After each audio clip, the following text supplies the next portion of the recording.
তো বন্ধুরা, এই ভিডিওতে তোমাদের মধ্যে বেশ কয়েকটা গুরুত্বপূর্ণ আপডেট নিয়ে আলোচনা করার আছে। সেক্ষেত্রে ভিডিওটা না স্কিপ করে পুরোটা দেখার অনুরোধ থাকলো।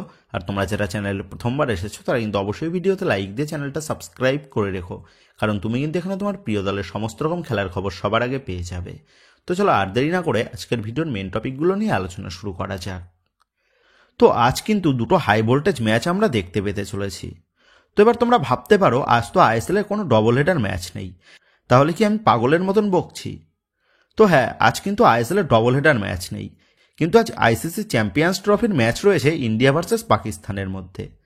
আর আজকের এই ভারত বনাম পাকিস্তান ম্যাচটা যেমন সকল ভারতীয় ক্রিকেট প্রেমীরা দেখবে, তো ঠিক তেমনই সকল ভারতীয় ফুটবল প্রেমীদেরও কিন্তু আজ নজর থাকবে এই ভারত বনাম পাকিস্তান ম্যাচটার দিকে।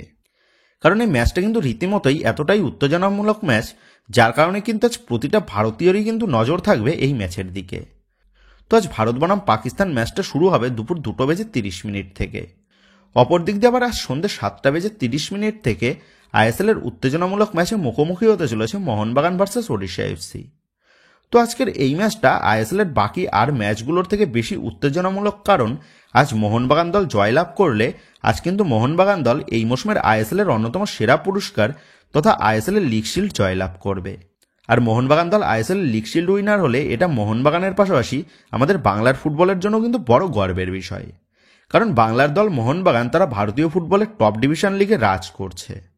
তো যাই হোক বন্ধুরা, তোমরা কমেন্ট করে জানিও আজকের এই দুটো হাই ভোল্টেজ ম্যাচে কোন দল জয়লাভ করতে পারে বলে তোমার মনে হচ্ছে। এই বিষয়ে তোমাদের মতামতটা কিন্তু অবশ্যই নিচে কমেন্ট করে জানিয়ে দিও। তো যাক, এবার যদি এই ম্যাচগুলোর ফ্রি লাইভ টেলিকাস্টের বিষয়ে কথা বলা যায়, তো আমরা সকলেই জানি আইএসএল এর ম্যাচ কিন্তু আর আগের মতন ফ্রিতে দেখানো হচ্ছে না। সেক্ষেত্রে তোমরা ক্রিকফাই টিভি অ্যাপের মাধ্যমে ফ্রিতে কিন্তু আইএসএল এর ম্যাচ দেখতে পাবে, প্লাস ভারত ভার্সেস পাকিস্তানের যে ম্যাচটা রয়েছে সেই ম্যাচটাও কিন্তু তোমরা দেখতে পাবে। তো এই অ্যাপটা কিন্তু তোমরা ক্রোম ব্রাউজার থেকে ডাউনলোড করে নিতে পারো যারা ফ্রিতে খেলা দেখতে চাও। এর পাশাপাশি আজকের এই দুই ম্যাচেরই ফ্রি লাইভ লিঙ্ক কিন্তু শেয়ার করে দেবো যদি পেয়ে থাকি। সেক্ষেত্রে ফ্রি লাইভ লিঙ্ক থেকে সমস্ত ম্যাচ দেখতে হলে তোমরা কিন্তু অবশ্যই, যারা আমাদের এই চ্যানেলটাকে সাবস্ক্রাইব করোনি তারা কিন্তু অবশ্যই মনে করো আমাদের এই চ্যানেলটাকে সাবস্ক্রাইব করে দিও। তো যাক, এবার যদি মোহনবাগান ভার্সেস ওড়িশা এফসি ম্যাচের জন্য দুই দলের সম্ভাব্য একাদশ কেমন হতে পারে সেই নিয়ে আলোচনা করা যায়, তো সর্বপ্রথম যদি ওড়িশা এফসি দলের প্লেইং 11 নিয়ে আলোচনা করা যায়, তো আজকের ম্যাচে কোচ সার্জিও লোবেরা তিনি কিন্তু 4-2-3-1 এই ফরমেশনেই দল নামাতে চলেছে, যেখানে ওড়িশা এফসি দলের গোলপোস্টের নিচে দেখা যাবে অমরিন্দর সিংকে। ওড়িশা এফসির 4 ডিফেন্সে দেখা যাবে জেরি মুর্তাদাফল, কার্লোস ডেলগাডো এবং অমাই রানাওয়াডেকে। আর এখানে কার্লোস ডেলগাডোকে ইউজ না করলে মুর্তাদাফলের সাথে নরেন্দর গাইলটকে কিন্তু দেখা যাবে প্রথম একাদশে। তো এবার দুজন ডিফেন্সিভ মিডে থাকবে পুইটিয়ার সাথে রেনিয়ার। তো যেহেতু আহমেদ জাহু ওড়িশা এফসি দল ছেড়ে দিয়েছে, সেহেতু পুইটিয়ার সাথে কিন্তু রেনিয়ার ফার্নান্ডেসকে জুটি বাঁধতে দেখা যাবে আজকের ম্যাচে। তো এবার দুই উইং দিয়ে অপারেট করবে জেরির সাথে ইশাক রালতে, এবং অ্যাটাকিং মিডে থাকবে হুগো বুমোস। আর সিঙ্গেল স্ট্রাইকার হিসাবে অবশ্যই দেখা যাবে ডিয়াগো মরিসিওকে। তো এইরকমই প্লেইং 11 নিয়ে আজ কিন্তু ওড়িশা এফসি দল তারা মাঠে নামতে পারে।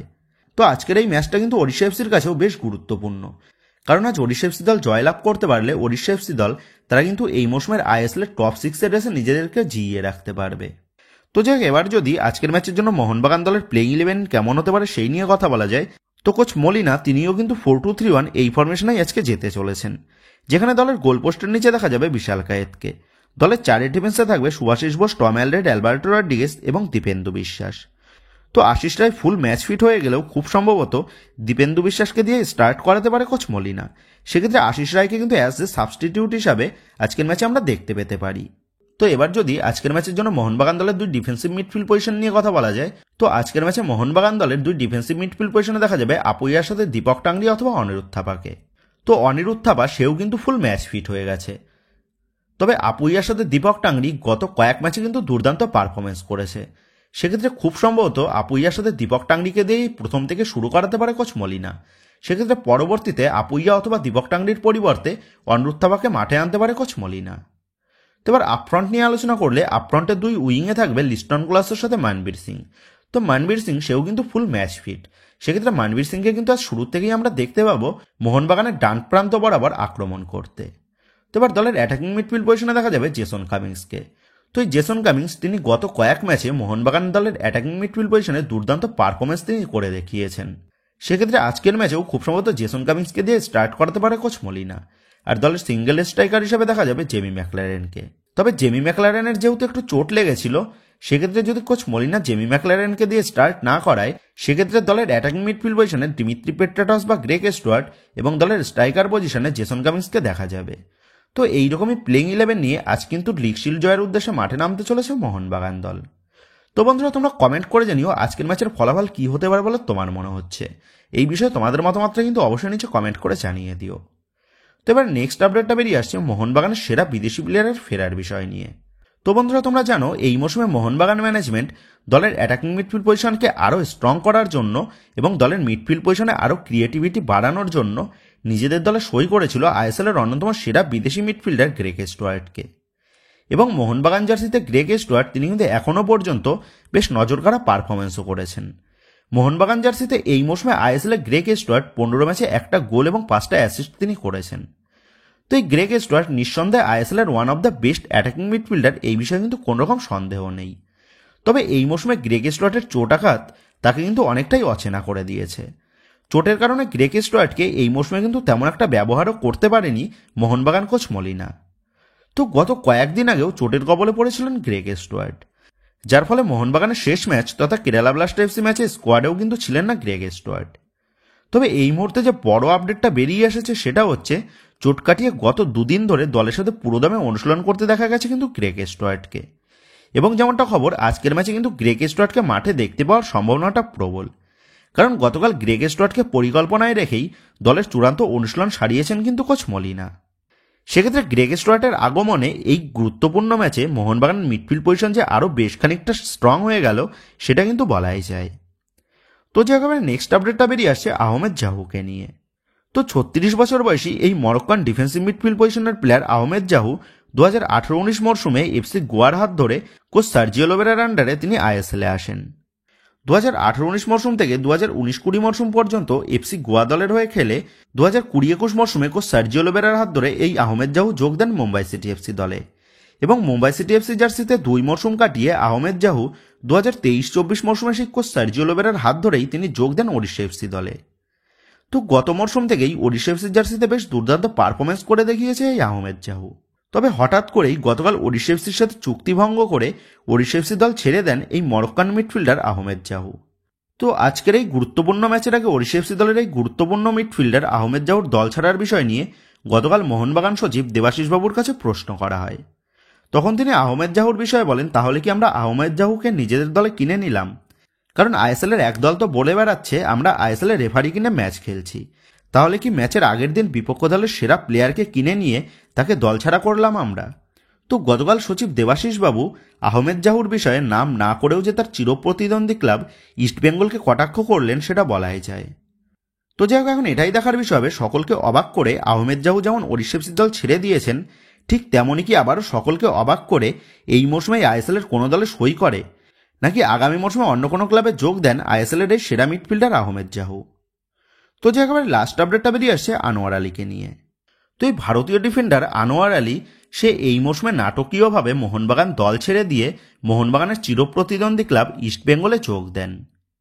এবং আনোয়ার আলী ইস্টবেঙ্গলে যোগ দেওয়ার পর থেকেই দুই প্রধানের মধ্যে কিন্তু আরও বেশি করে প্রতিদ্বন্দ্বিতা আমরা দেখতে পেয়েছি বিভিন্নভাবে, যাদের মধ্যে বিপক্ষ দলের টার্গেট করা প্লেয়ারকে নিজেদের দলে চূড়ান্ত করে নিয়ে বিভিন্ন রকম ট্রোলিং পোস্ট আমরা দেখেছি। এর পাশাপাশি ডার্বি জয় বা ডার্বি হেরে গেলে বিপক্ষ দলকে ইঙ্গিত করেও কিন্তু বিভিন্ন রকম ট্রোল আমরা দেখেছি দুই প্রধানের সোশ্যাল মিডিয়ার পেজ থেকে। তবে এবার কিন্তু সেই আনোয়ার আলীকে নিয়েই নতুন করে ট্রোল করলো মোহনবাগানের সোশ্যাল মিডিয়া পেজের অ্যাডমিন। তো তোমরা জানো মোহনবাগানের দুটো অফিসিয়াল ফেসবুক পেজ রয়েছে, একটা মোহনবাগান অ্যাথলেটিক ক্লাবের ফেসবুক পেজ, অপরটা মোহনবাগান সুপার জায়েন্টের অফিসিয়াল ফেসবুক পেজ। তো এই মৌসুমে মোহনবাগান দল তারা কিন্তু ইতিমধ্যেই লিগ শিল্ড জয়ের দোরগোড়ায় পৌঁছে গেছে, সেটা কিন্তু আমরা জানি। তো ঠিক সেই বিষয়টাকে ইঙ্গিত করে গতকাল মোহনবাগান অ্যাথলেটিক ক্লাবের অফিসিয়াল ফেসবুক পেজের তরফ থেকে একটা ফটো পোস্ট করা হয়, যেখানে দেখা যাচ্ছে মোহনবাগান তারা নদীতে নৌকা চালিয়ে লিগ শিল্ডের প্রায় কাছে পৌঁছে গেছে এবং আইএসএলের পয়েন্টস টেবিলের দ্বিতীয় স্থানে থাকা দল তথা এফসি গোয়ার নৌকা রয়েছে মোহনবাগানের পরেই। তারপর আইএসএলের তৃতীয় স্থানে থাকা দল তথা জামশেদপুর এফসির নৌকা রয়েছে এফসি গোয়ার পরে। কিন্তু এই ফটোর মধ্যেই দেখা যাচ্ছে ইস্টবেঙ্গলের জার্সি পরা এক প্লেয়ার জলের মধ্যে হাবুডুবু খাচ্ছে, আর জলে হাবুডুবু খাওয়া সেই ইস্টবেঙ্গল প্লেয়ারের জার্সির নাম্বার হচ্ছে 4। আর তোমরা সকলেই জানো ইস্টবেঙ্গলের 4 নম্বর জার্সি পরে কোন প্লেয়ার খেলে।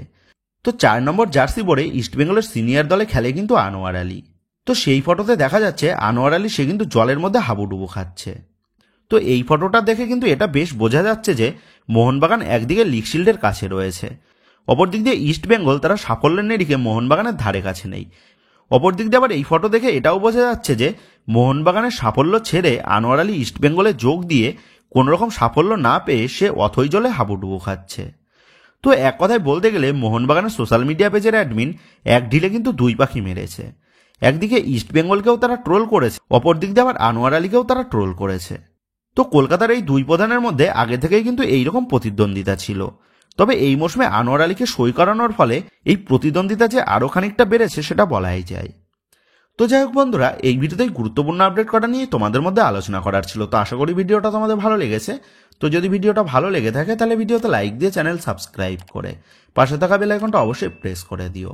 আর তোমরা যারা এখনো পর্যন্ত আমাদের সোশ্যাল মিডিয়া পেজের সাথে যুক্ত হওনি তারা কিন্তু অবশ্যই নিচের ডেসক্রিপশন বক্সের লিঙ্ক থেকে আমাদের সোশ্যাল মিডিয়া পেজের সাথেও যুক্ত হয়ে যেও, কারণ এখন কিন্তু সমস্ত লেটেস্ট আপডেটগুলো সবার আগে আমাদের সোশ্যাল মিডিয়া পেজেই পোস্ট করা হয়। আর তোমরা এখন ফেসবুক এবং ইনস্টাগ্রামে গিয়ে তোমরা আমাদের এই চ্যানেলের নাম লিখে সার্চ করলেও তোমরা কিন্তু আমাদের সোশ্যাল মিডিয়া পেজগুলোও খুঁজে পেয়ে যাবে। সেক্ষেত্রে তোমার প্রিয় দলের সমস্ত রকম লেটেস্ট আপডেট সবার আগে জানার জন্য এবং আমার সাথে সরাসরি যে কোনো বিষয়ে কথা বলার জন্য তোমরা কিন্তু অবশ্যই মনে করো আমাদের সোশ্যাল মিডিয়া পেজের সাথে যুক্ত হয়ে যেও। তো বন্ধুরা, এই ভিডিওটা এটুকুই ছিল। তো আসি বন্ধুরা, দেখা হচ্ছে পরের ভিডিওতে।